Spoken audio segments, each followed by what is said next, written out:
Thank you so much, Sufyan Khatri Sahab, for being one of the torch bearers to have taken this extraordinary art form of Ajrak to another level of innovation.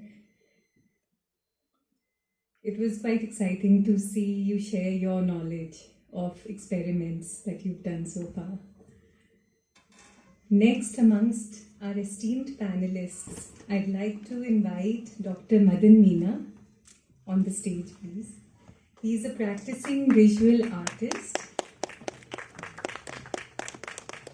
folklorist, and a researcher working extensively with rural, nomadic, and tribal communities in northern India. He has worked extensively with artists and craftspersons from local communities in Rajasthan. His interest in languages has led him to start his work on the secret language of the Kanjar community residing in Rajasthan. His session will be a visualization of textile, particularly block printing traditions in Rajasthan, titled Mapping Cultures. Please welcome Dr. Madan Meena.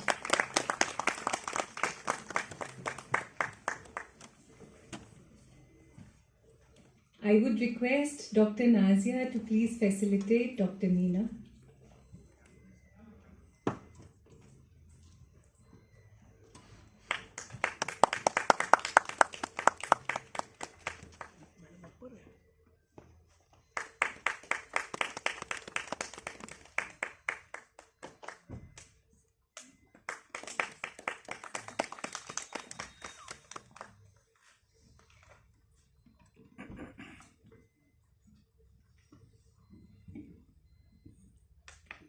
Good afternoon, everyone.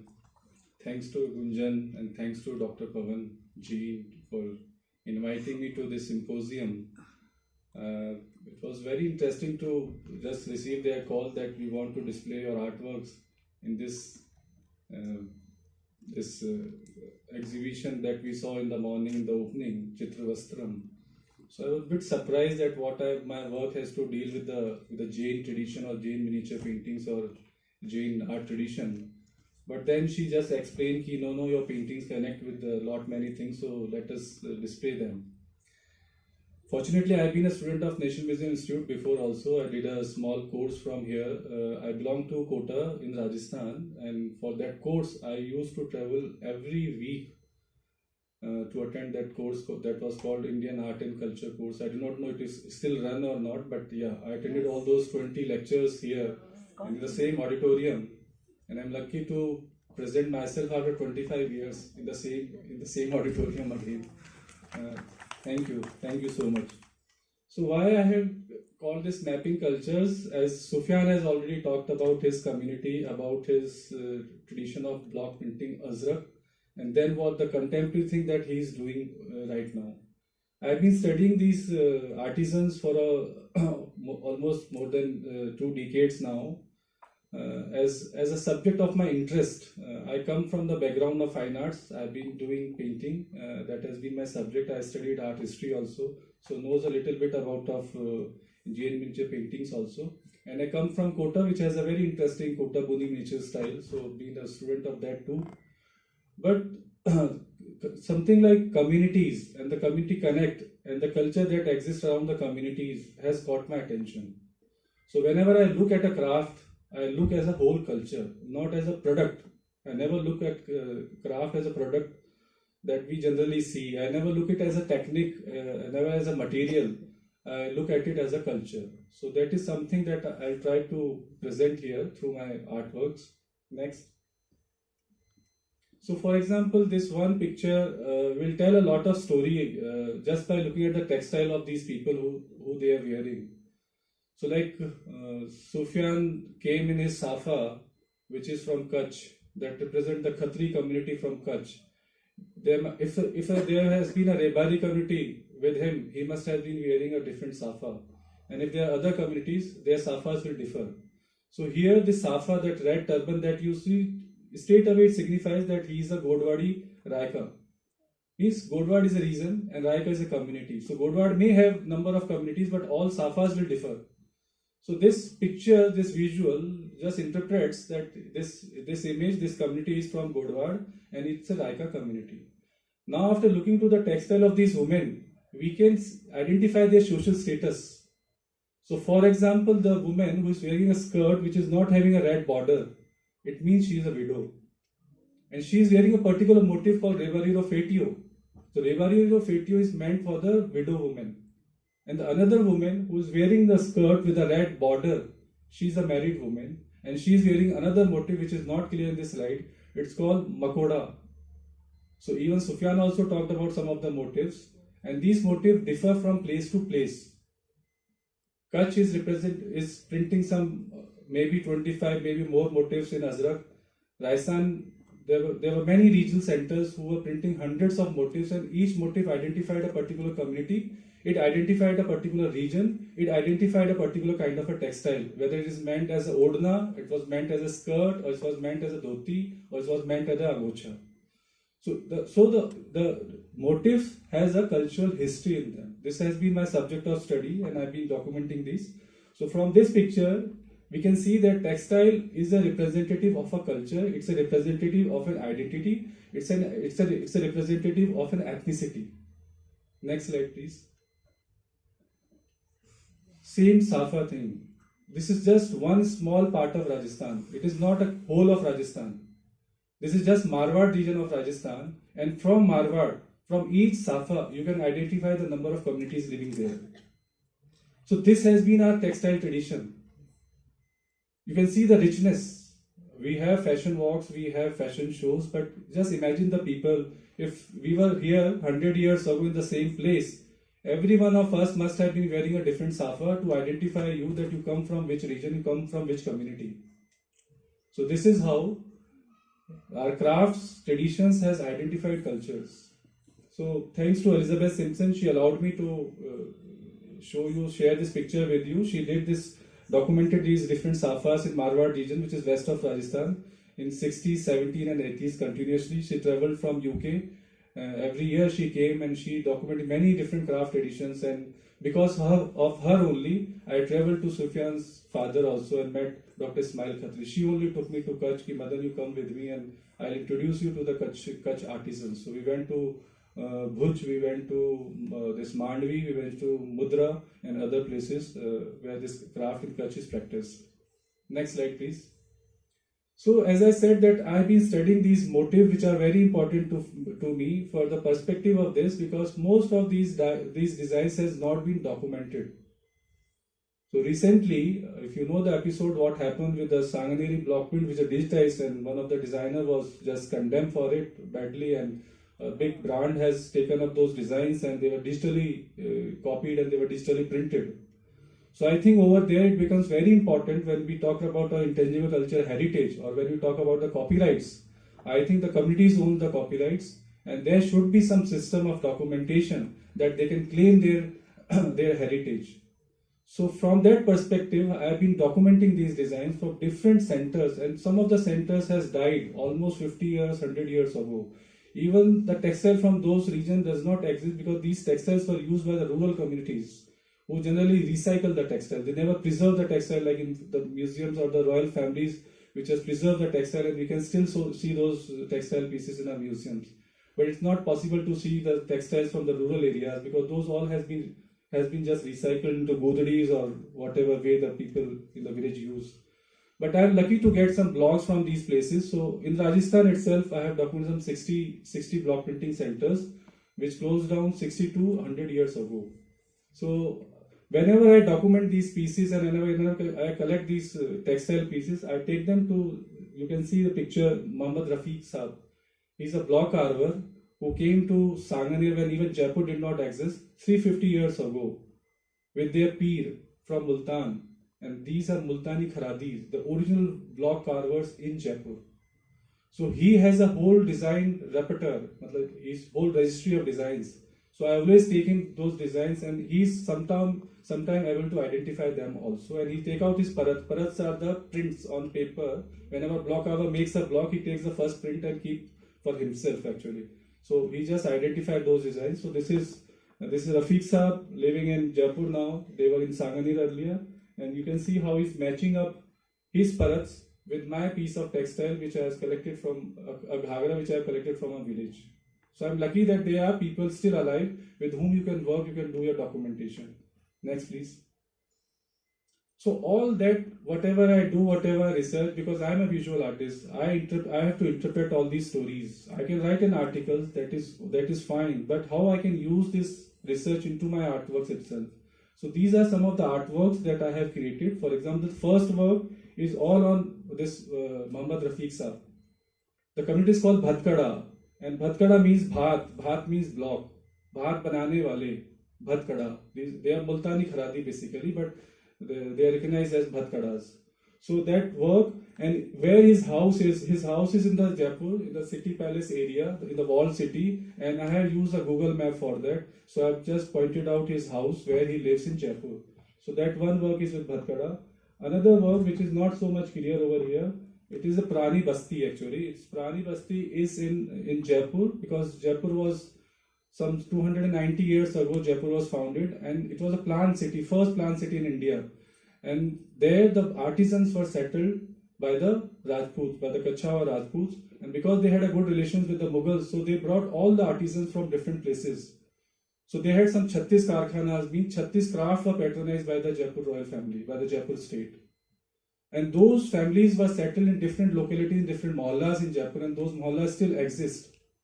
So I've been mapping these communities in different areas in Jaipur. So this is Purani Basti, where at one time the block carvers, the block printers, the dyers and the dhobis, the four communities existed together, because block printing depends on the dhobi first, then it is a block carver, then it is a printer, and then finally it's a Nilgar, because the indigo dyeing was only done by the Nilgars. It was never done by the Hindu chipas. Yeah.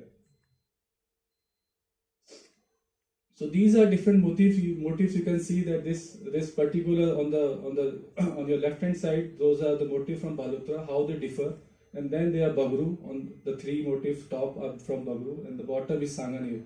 You can see every center had their very distinctive motif styles, and they did not match with each other. They were totally distinct, and by just looking at those motifs, you can identify that this comes from which place, and who were the people who used these, who were the people who wore those clothes.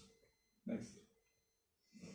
So the left hand side, that this you see that piece of cloth, it is just a photo of a ghagra, and the motif is called this gobi ka phool. So this is a very intricate print which comes from Bagru. Bagru was famous for doing Fadad printing, and this is within the Fadad printing, it's a Jamardi. And Jamardi means when it has to pass through 15-16 processes to get a final print. And this ghagra I discovered in my mother-in-law itself. And I took the same ghagra with Rafiq Saab, and Rafiq Saab was able to bring out the block, and he was able to make a block, and then the reprinting happened. So, and now the person who is famous for this, because when I research with this, then who is the person who can print it? Because nowadays everyone cannot print. Bagru is all famous for this Dabu print, which has killed all the other intricate printing styles in Bagru. Bagru is only Dabu. Dabu means nothing. It's just a resist print, which you just resist and put it in indigo and it comes out. So there is only one family who is ready to do it and who is doing it still. That is Suraj Narayan Titanwala.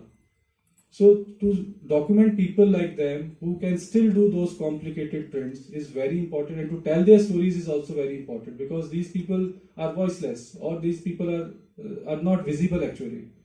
So this is a story of Suraj Narayan Titanwala, and his house was again in this Purani Basti from earlier.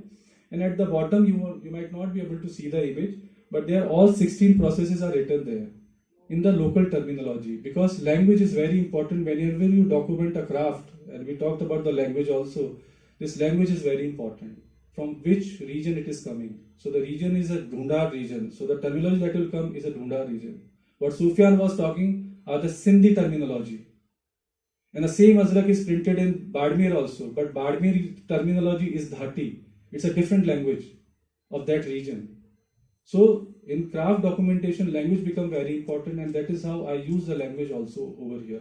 So all the 16 processes of Jamardi are written at the bottom of this particular textile work. Yeah.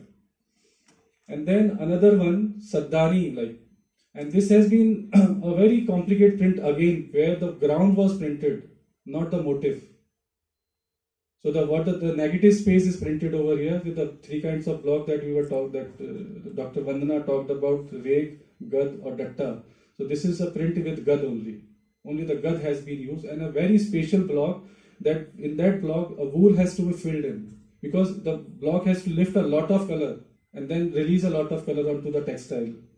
So these are very specialized textile processes which has existed. Now no one is doing this Saddani, no one is doing this gud printing anymore in Bagru or Sanganer or anywhere else. But yes, it was done at one time, and these odnis were made, and this odni was worn by my own community. The Meena women used to wear this odni, and it was called chadra.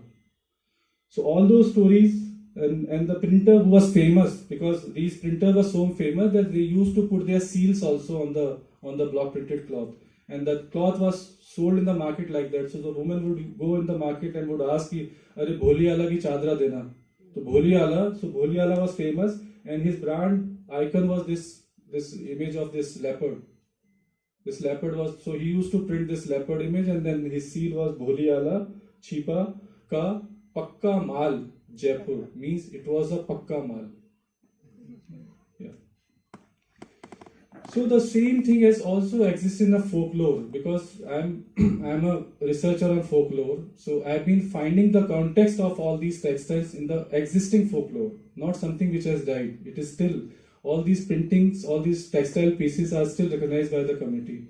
So this is a song that I documented among the Kanjar community, who are known for their chakri dance and for their songs around this fag. So if you can play a video, again. No, so the audio is not there. That's the problem. If I can play.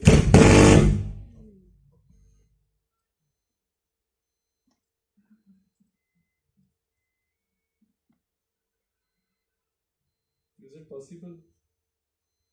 It's not coming.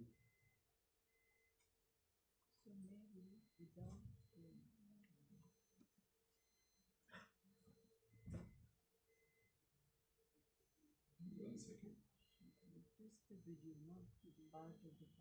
Let me play from my mobile.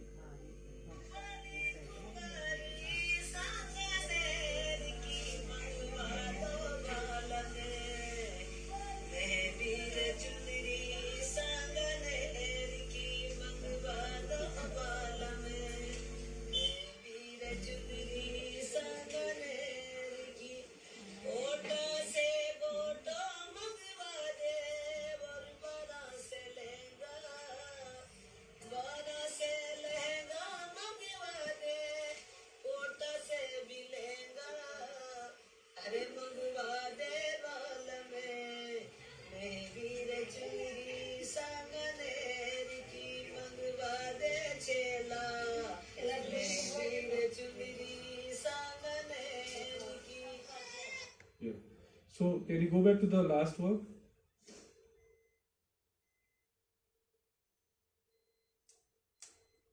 Yeah. So in this artwork, I have tried to use a QR code, and this work is there in the exhibition also. So if you scan this QR code, now this song will pop up. So I've just tried to contextualize what this means, and it is also written at the bottom. It is also written in wording at the bottom. Ki, O mangwa de balam, मेरी रे चुंदरी सांगन एर की कोटा से गोटो मंगवा दे. गोटा was famous from Kota. और 12 से लहंगा, तो 12 का लहंगा बहुत पॉपुलर था. So this is how our textiles has been represented in our living traditions. Next please. Now coming to Azrak. Sufyan has talked about Kutch Azrak, and my research has been on the Azrak from Badmir. And Azrak in Badmir comes only after independence. Before that, Azrak was not printed in Badmir. Like Sufyan says that he comes from the 10th generation, that means 200, 300 years ago his family, his generation has been there in Kutch. But in Badmir, the Khatris were there who are Hindu Khatris, but they were not doing Azrak. Azrak only came after partition. When this famous block printer, now everyone knows, Ranamal Khatri, his family came, migrated from a place called this Nagar Thatta in Sindh to Badmir, and then there they started Azrak. But later on what happened, that Azrak became popularized and it was demanded by various brands. Like Sufyan also says कि कोई कहता है 5,500 या 500 में चुन्नी दे दो, so it takes a lot of time. So like that Azrak killed all other block printing that happened in Badmir. Otherwise Badmer had its own different, distinct kind of a block printing, which is recognized as Dhonsar, Halari, Malir, all those. But that is no more exists. Only Azrak is now Badmer is popular. So that story need to be told, that how Azrak arrived here. So that is, I have tried to represent that. So this is a mapping series basically. So I have mapped how from Kota I used to go to Badmer, and through what cities and villages I used to pass. And over there I have tried to use another folklore. Because when I go to Badmer, I pass through a Pashpadra lake. It's a big lake, and it has these migratory birds in this season, particularly now in the winters, Kurja. And for Kurja, there is a very popular folklore. There is a popular folk song sung by the Langa and Marginiyar communities over there. So because I have been researching on folklore, so though I am going to research on Azrak, but then this Kurja also come in between, and how this Kurja folklore overlaps Azrak. So this work, that one is representative of that. Yeah.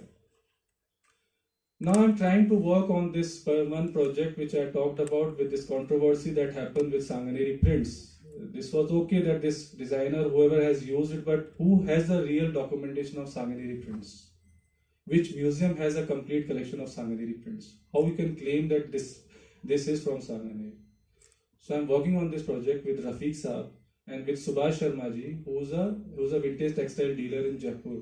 So he has all these old pieces coming from 100 to 150 years old pieces. I just take them to Rafiq Saab. Rafiq Saab takes out his parats, and through those parats he makes new blocks, and a woman in Sanganer is making these new pieces of. So this is like a creation of a directory of Sanganer prints now. And she's Shushila ji, and she's able to now print it. And the cloth, because this cloth used to come from Dhaka that time, it was a Malmal Dhaka Malmal. So that cloth is now coming from Bengal. It's a hand-spun, hand-woven cloth which is being printed by this lady, Shushila ji, because she's the only last lady, like I can say, who knows to print. There may be few more people, but it is very challenging to get the same Sanganeri prints done now. So this is a project which is now, it has started as a revival project, but definitely it will evolve into my artworks also later on, and maybe into a history of design, maybe a catalog or a book later on. So this is all. Thank you so much. Thanks for inviting me here.